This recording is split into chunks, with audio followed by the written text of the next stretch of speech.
Once upon a time, long, long ago, Martha and Ivan had gone to the field. Varya was Martha's and Ivan's little girl, 6 years old.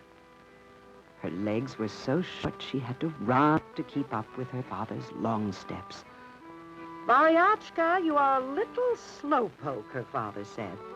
Then, laughing loudly, he swung her up on his where she had to hold tight to.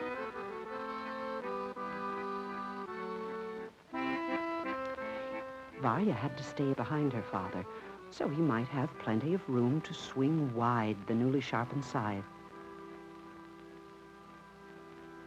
Swish, swish, swish.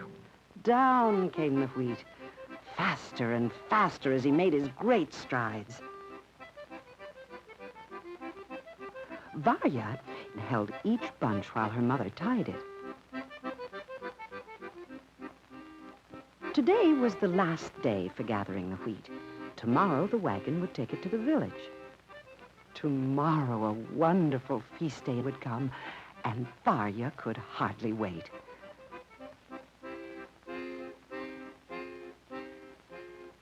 But to Varya, today seemed to be the longest and hottest day she had ever lived. Varya sat down by one of the stacks of wheat where it was cool and pleasant.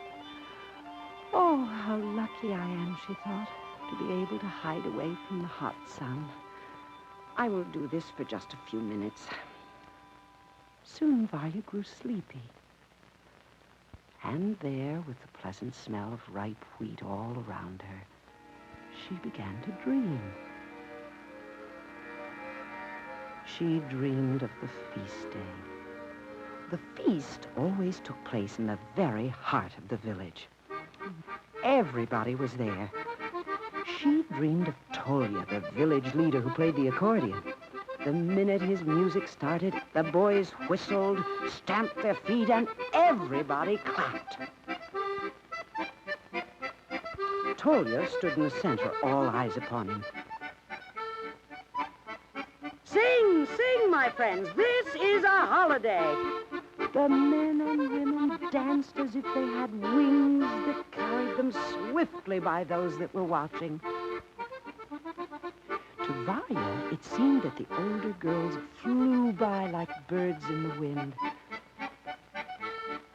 Around their necks were many strings of beads, all tied with trailing streamers of many-colored ribbons. Varya kept asking her mother, "When am I going to have a beautiful dance costume with lots of beads?"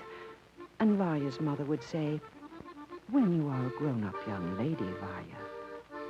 Always, it seemed to Varya, she just could not wait until she was grown up.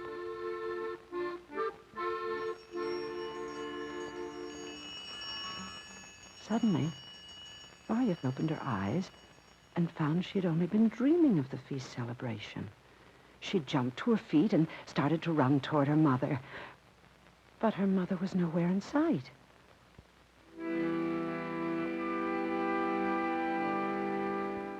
"Mama? Mama? Mamuchka?" But there was no answer. Nowhere could she see her mother.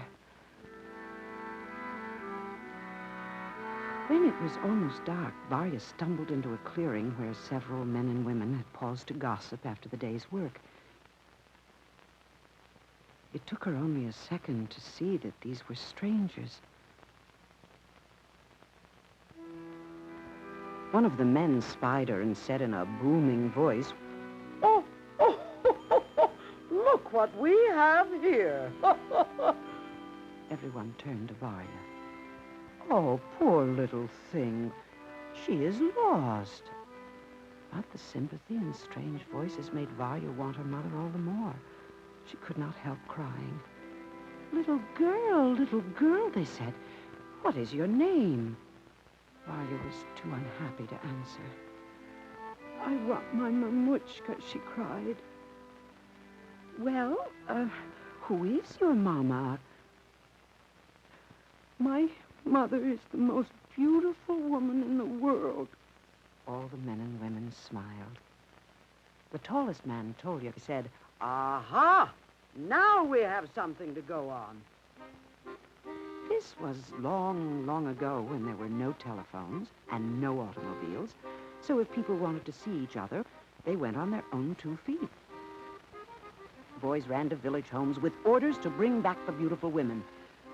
These were orders from Tolya, the village leader.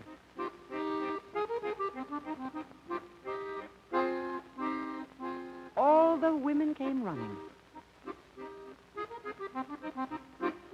As each beautiful woman came running up, blushing and proud that she had been so chosen, Tolya would say to her, We have a little lost one here. Stand back, everyone, while the little one tells us if this is her mother.